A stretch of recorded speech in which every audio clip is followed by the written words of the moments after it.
Beneath the eternal sands of Egypt, in tombs long forgotten and catacombs stretching for miles, lie the remains of millions of small creatures once worshipped as divine. They were not pharaohs, not gods in human form, but birds. The sacred ibis, with its snow-white feathers and long curved beak, was once the living symbol of Thoth, the Egyptian god of wisdom, writing, and the moon. For the people of ancient Egypt, these birds were not mere animals, they were messengers of the divine, embodiments of cosmic order and intelligence. But what scientists have uncovered in recent years has shaken that belief to its core. Because behind the veil of reverence and ritual, the cult of the ibis hides one of the most extraordinary and unsettling chapters in human history. It all began, as many discoveries in Egypt do, with an accident. The forgotten catacombs. In the 19th century, archaeologists excavating near Saqqara stumbled upon underground galleries packed with thousands upon thousands of ceramic jars. Each jar contained a small, linen-wrapped body perfectly preserved, necks curved in eternal repose. At first, they thought these were offerings from a single temple. But as excavation continued, the truth emerged. There were not thousands, there were millions. Estimates suggest that between the 7th and 3rd centuries BCE, Egyptians mummified over 4 million ibises. Whole species were bred, sacrificed, embalmed, and offered to Thoth in rituals that lasted for nearly a millennium. It was a revelation that sent shivers down the spines of Egyptologists. How could a civilization known for its wisdom and balance have created an industry of death on such a scale? To the ancient priests, the ibis was sacred because it represented clarity of thought. Its curved beak mirrored the crescent moon, the emblem of Thoth, and its habit of wading through shallow waters symbolized purification. Temples devoted to Thoth, particularly at Hermopolis, maintained sanctuaries where live ibises roamed freely, tended to by acolytes. But the more archaeologists dug, the darker the picture became. The industry of faith. By the late period of Egyptian history, piety had turned into production. Worshippers would pay priests for a mummified ibis as a way to earn Thoth's favor, a physical prayer sealed in feathers and linen. The demand became insatiable. Farmers began breeding ibises by the thousands in temple aviaries. Workers caught wild birds by the Nile and brought them to sanctuaries where they were sacrificed, salted, dried, and wrapped. The process was meticulous and sacred, yet mechanical. Each mummy represented devotion, but together they formed an industry. Temples consumed mountains of salt and resin, and entire trade routes existed solely to supply the embalming workshops. In a single season, one temple could prepare hundreds of thousands of birds. For centuries, it was assumed that these ibises were raised domestically, but when modern geneticists analyzed the preserved remains, what they found sent shockwaves through the scientific community. The genetic revelation. In 2018, a team of biologists from the University of Oxford extracted DNA from dozens of mummified ibises stored in museum collections. Using advanced sequencing technology, they compared it with DNA from modern African ibises. The results were unexpected. The genetic diversity among the mummified birds was enormous, far too large for a farmed population. If these birds had been bred in captivity, their DNA would show signs of inbreeding, but instead it matched that of wild flocks. This meant something astonishing. Ancient Egyptians had not raised these birds. They had hunted them. Year after year, for centuries, temple workers scoured the wetlands of the Nile Delta, capturing wild ibises by the millions to sustain their rituals. The worship of Thoth had become a ritual of extinction. For scientists, it was a sobering reminder of how devotion can destroy the very object of its love. The bird of Thoth. In Egyptian art, the ibis is always serene, perched beside the god, its long neck gracefully curved. Thoth himself was sometimes depicted entirely as an ibis, a symbol of divine intelligence and order. He was said to have invented writing, measured the heavens, and taught mankind the secrets of language and law. The priests believed that by offering the body of the ibis, they were restoring balance between heaven and earth. Each sacrifice was an act of cosmic renewal. To them, the bird's death was not an end, but a transformation. The soul of the ibis, they believed, returned to Thoth's celestial realm to carry the prayers of mankind. But behind the poetry of belief was a staggering human cost. The temples became engines of faith, consuming life to produce holiness. Every ibis mummy represented a prayer, a hope, or a plea from someone who had lost something dear. Mothers who had lost children, scribes who sought wisdom, merchants who begged for luck, all turned to the bird of Thoth for salvation. In the dim light of temple corridors, priests performed the ritual endlessly, their chants echoing against stone walls painted with stars. The ibis, once free and graceful, became the most mass-produced offering in ancient Egypt. The catacombs of silence. Deep beneath Saqqara and Tuna el Gebel, miles of tunnels wind through the limestone bedrock. In the flickering light of torches, archaeologists have walked these passageways lined with niches carved into the walls. Inside each niche rests a jar, and inside each jar, a bird. The air is dry, still, and heavy, with the scent of ancient resin. Some of the jars remain sealed, their contents untouched for over 2,000 years. Others are broken, revealing the delicate bones of ibises still wrapped in linen bandages. In one chamber alone, researchers counted 1 million mummies. To stand there, surrounded by so many silent offerings, is to feel both awe and dread. Each mummy represents faith, but collectively, they reveal obsession. When scientists from Cairo University opened a few of the jars, they found evidence that not all the birds had been fully mummified. Some were hastily prepared, others incomplete.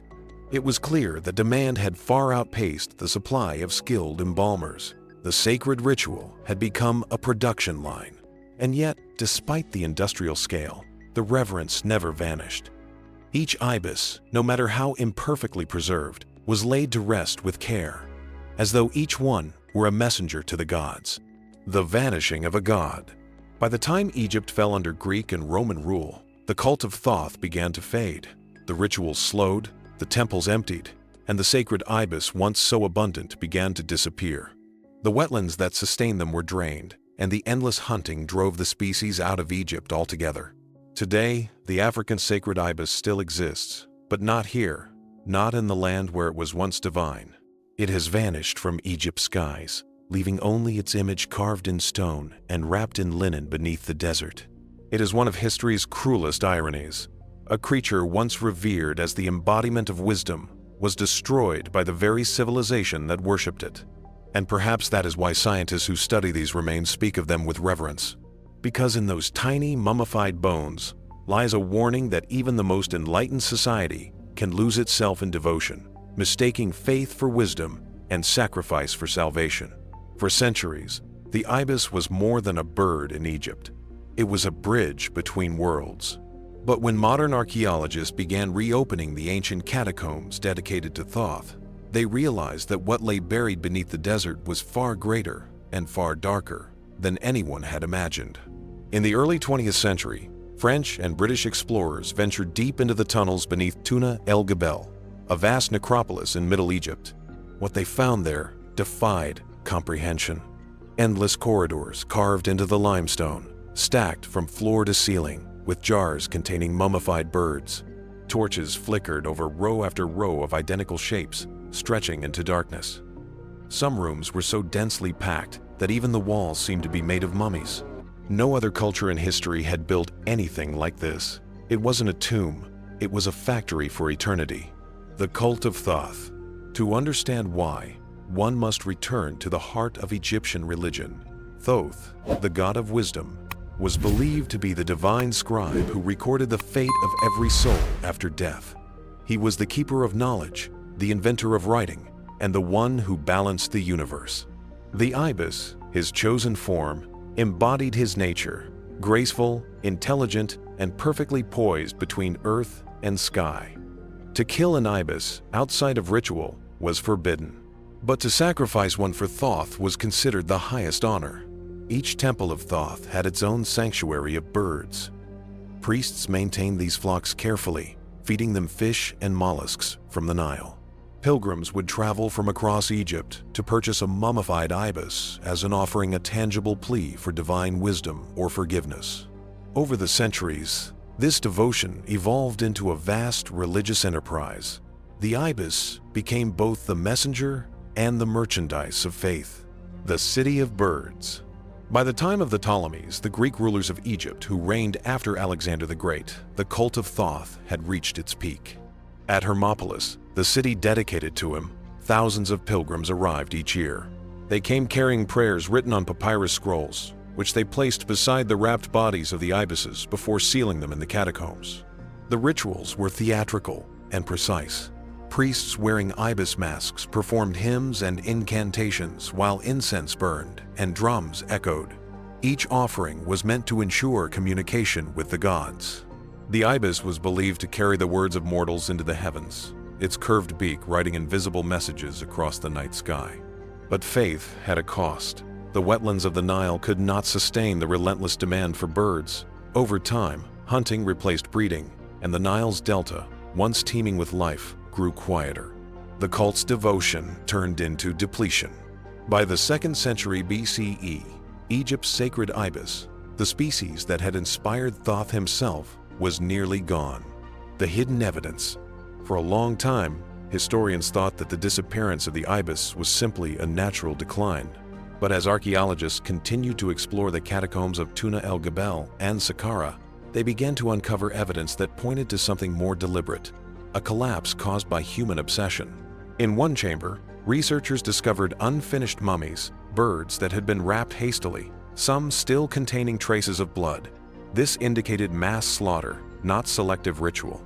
Other chambers contained broken eggshells and scattered feathers, suggesting that attempts had been made to breed the birds, only to fail repeatedly. Then came the discovery that changed everything. A series of inscriptions in Demotic script found on the walls of one burial corridor. Translated, they read, "The gifts of Thoth are running dry. The river gives less. The people cry for wisdom, and the sky is silent." It was the voice of a priest, carved more than 2,000 years ago, lamenting the very extinction his temple had caused. The modern unearthing. When the first mummified ibises were shipped to Europe in the early 1800s, they were treated as curiosities. Victorian collectors displayed them in cabinets, fascinated by the idea of animal mummies. Few understood what they represented. It wasn't until the late 20th century that scholars began to study them seriously. CT scans and DNA sequencing revealed the astonishing truth that these birds had not been bred in captivity, but captured from the wild. To sustain their rituals, the priests of Thoth had effectively orchestrated one of the earliest known examples of species eradication by religious devotion. By the time Egypt converted to Christianity in the 4th century CE, the ibis was gone from its homeland. Thoth's temples fell silent. The god of wisdom himself had lost his sacred form. The bird that wouldn't die. And yet, in a strange twist of fate, the ibis lives on not in Egypt, but thousands of kilometers away. Modern biologists have found thriving populations of the same species in sub-Saharan Africa. It's almost as if the birds escaped extinction by leaving the land that worshipped them. In Senegal and South Africa, they walk gracefully through wetlands, their white feathers glowing in the sunlight, their curved black beaks, probing the mud for food, unaware that their ancestors once stood beside pharaohs and were offered to gods. To modern Egyptians, the ibis is a ghost, a symbol from another age. But for scientists, it has become a living relic of evolution, a reminder that nature often survives humanity's worst excesses. The message in the bones. In 2019, forensic teams performed microscans on several ibis mummies preserved in museum collections. What they found added a final, haunting layer to the story. The bones of many birds showed signs of malnutrition and broken limbs. Some had fractures that healed badly, suggesting captivity and rough handling. The radiocarbon dating of the wrappings confirmed that the vast majority of these birds were sacrificed within a few hundred years, a staggering rate of exploitation. It was industrial devotion faith turned mechanical. Yet, the more scientists uncovered, the more they began to understand the paradox of Egyptian religion. It was not cruelty that drove these acts, but reverence. The Egyptians truly believed that by offering the ibis, they were maintaining harmony between heaven and earth. To them, the sacrifice was a cycle of renewal death, giving birth to divine order. But in their attempt to serve the gods, they destroyed one of nature's most sacred creatures. The warning of Thoth. In Egyptian myth, Thoth was said to measure the hearts of the dead against a feather, the feather of Ma'at, the goddess of truth and balance. If the heart was lighter, the soul entered eternal peace. If it was heavier, it was devoured by chaos. It's hard not to see the irony. The civilization that taught the world about balance lost it in the most tragic way by taking too much from the world it sought to protect. Today, as the deserts of Egypt stretch wider each year, some archaeologists see the ibis not as a symbol of wisdom, but as a warning that even the greatest civilizations can perish when devotion blinds them to consequence. And somewhere beneath the sands, in the silence of their catacombs, the mummified birds still lie, their feathers turned to dust, their beaks still curved toward the heavens, as if waiting for Thoth to return. The story of the sacred ibis didn't end in the catacombs. Long after Egypt's temples fell silent, the bird continued to whisper through history in paintings, in myths, and now in the hands of modern science. What researchers have uncovered from those ancient mummies has rewritten not only the story of Egypt, but also the way we understand humanity's relationship with the natural world. The resurrection of a species. When biologists sequenced the ibis DNA, they weren't just confirming extinction, they were tracing ancestry. They discovered that the ancient Egyptian ibis was genetically identical to populations still living across sub-Saharan Africa today. That revelation sparked a wild idea. If the ibis vanished from Egypt only because of habitat loss and overhunting, could it ever return? In 2020, Egyptian ecologists launched a bold conservation project in collaboration with African wildlife reserves. Their goal wasn't to resurrect the species through cloning, but to reintroduce it naturally, using surviving relatives from southern regions. In a way, Egypt was trying to bring Thoth's messenger home. For months, they released small groups into restored wetlands along the Nile Delta. The birds adapted quickly, fishing, nesting, even following the river's ancient paths as if guided by memory. But something remarkable happened during the first migration season. The ibises didn't fly south. They circled the region for weeks, building nests near ruins of old temples once dedicated to Thoth. It was coincidence, the scientists said, but it felt like something more. The science of the sacred. While ecologists worked to bring the ibis back, geneticists continued to unlock the secrets hidden within the mummies. Using micro-extraction techniques, they analyzed trace proteins preserved in the linen wrappings. To their astonishment, they found resins imported from the Levant and East Africa, proof that the ibis cult's economy extended far beyond Egypt's borders. Even more astonishing was what the chemical analysis revealed. Small amounts of antibacterial oils and natron salts identical to those used in human mummification. The priests of Thoth had treated the birds with the same reverence as human beings. To them, these creatures were not sacrifices. They were equals, ambassadors between mankind and the divine. And perhaps that, more than anything, explains why the ibis became sacred in the first place. It was not because of its beauty or its grace, but because it reflected the Egyptian vision of order, calm, deliberate, balanced. To kill it casually was blasphemy. To preserve it, an act of cosmic devotion. But what the ancient Egyptians didn't realize was that their devotion was consuming the very world they sought to preserve. The echo of extinction. By the time the Roman Empire absorbed Egypt, the ibis was already gone from its homeland. The wetlands had receded, the temples crumbled, and the last birds vanished from the Nile. But their bones remained silent witnesses of a civilization that worshipped wisdom, yet couldn't foresee the price of its faith. For centuries, those mummies lay forgotten in underground vaults until the modern age rediscovered them. When the first shipments arrived in Europe, museums treated them as curiosities, stripping them of meaning. It took modern science to restore their voice. And when scientists finally listened, the message was clear. Devotion without understanding can destroy even the sacred. This realization has haunted archaeologists ever since. The story of the ibis mirrors that of the modern world, a warning carved into the past. We too build monuments to our beliefs. We too consume resources in the name of progress. And we too risk forgetting that wisdom without restraint becomes ruin. The ghost of Thoth. In Egyptian mythology, Thoth was more than a god. He was the conscience of the universe. When the gods quarreled, he restored balance. When chaos rose, he recorded truth. In one myth, when the sun god Ra grew old and retreated into the sky, it was Thoth who lit the night with the moon, so humanity would not lose hope. To ancient priests, each mummified ibis symbolized that moonlight, a fragment of divine order preserved against the darkness. Now, centuries later, scientists staring through microscopes feel a strange echo of that same act. They too are trying to bring light back into what was lost. One archaeologist described walking through the catacombs at Tuna el Gebel after a night of excavation. "You hear nothing," she said. "Only your heartbeat and the sound of your own breath. And you realize this isn't a tomb. It's a prayer, frozen in time."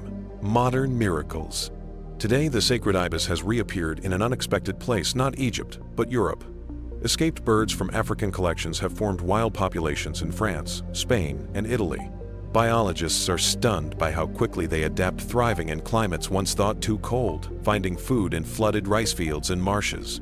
To some, it feels symbolic, the return of Thoth's messenger, traveling west to remind us of what was lost. Egypt too has begun to embrace the symbol again. In museums and art installations, the ibis now represents renewal, not extinction. Artists sculpt it in glass and steel. Poets write of its silent flight over the desert. And schoolchildren learn that the bird once thought gone might someday return home. And perhaps, in a way, it already has, not in feathers and bone, but in the human spirit, the wisdom of the ibis. If there is a moral to this story, it lies in the contradiction that defined ancient Egypt itself.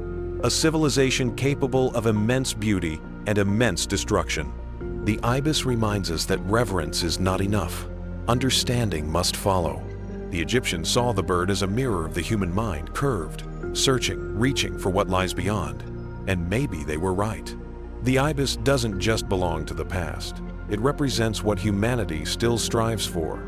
Connection between knowledge and balance, reason and reverence, science and spirit. Standing before the mummified birds today, one can't help but feel awe. Their feathers have turned to dust, their wrappings brittle, their gods long silent, yet something in their presence still speaks. It whispers that wisdom is fragile, that progress without respect is self-destruction, that even the greatest civilizations can lose sight of what truly matters. And if we listen closely enough, perhaps that whisper still carries the voice of Thoth, reminding us that knowledge without humility is chaos in disguise. The Return.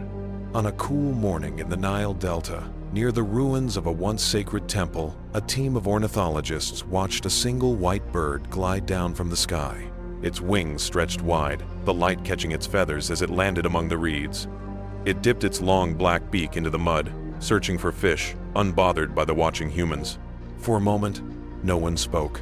Then one of the scientists said quietly, "He came back." Maybe it was just another migratory ibis from Africa. Or maybe, as some like to believe, it was the spirit of the sacred bird returning to the land that once worshipped it, a small, graceful reminder that nothing sacred ever truly dies. The ibis had crossed the desert once more, carried by the wind of ages, to show humanity its reflection in the mirror of time.